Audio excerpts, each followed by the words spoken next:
Sasa bwana mmoja alikuwa ana swali sana, lakini alikuwa maskini. Sikilizeni hapa tondoke. Nani anaongea tena huko? Mtatusema mashehe wabaya, mtatuma majini huko. Sasa kaswali, siku huyu bwana Mungu alimpa wake wawili na watoto 17. Sikilizeni nyi Wakristo nyi. Lakini watoto wale wote hakuna mtu alikuwa anajiweza, wote walikuwa wanamtegemea babao. Naongea haraka haraka. Sasa siku moja akatoka kuswali, akachukua mkono wa kulia akatia kwenye mfuko wake wa kanzu.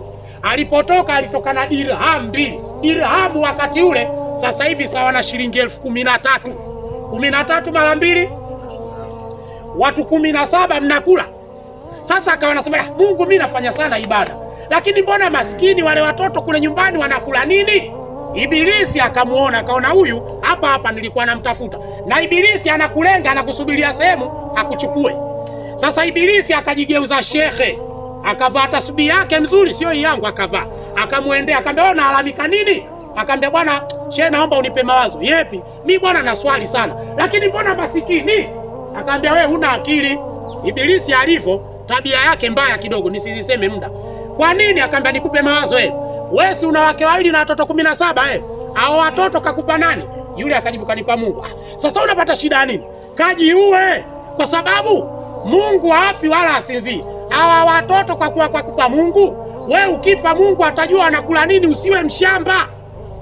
Unaona hayo mawazo ya Ibilisi mazuri, lakini yana matatizo. Yule akaona kwa kuwa huyu shekhe hili wazo zuri, kati ya mkono mfukoni anaenda kujiua. Tena akamwambia nenda kule, kuna mlima, ukipanda juu jirushe chini, kuna miti imechomoka jiue, Allah atajua wale watoto 17 watakula nini. Yule akaona huyu mwanachuoni mawazo mazuri, kaenda. Bahati mzuri Ibilisi kufika mbele akajigeuza upepo. Nakwambieni leo kuna watu mna tabia ya kubisha.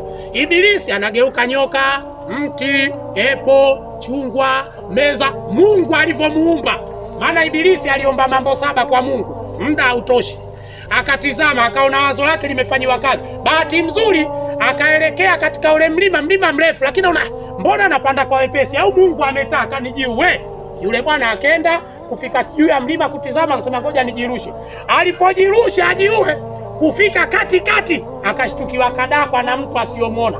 Sasa anashangaa, mimi nimekuja peke yangu, kanidaka nani? Ili apate jibu siageuke. Sawa Alipogeuka akakutana na kiumbe, macho yake akikutizama kama taa za Prado. Sisi mnatuona, sisi wanadamu macho yetu yanakopea. Jamani, mimi nikisema kopea mnajua mnafahamu? Yani yanakonyeza. Prado inafanya hivi.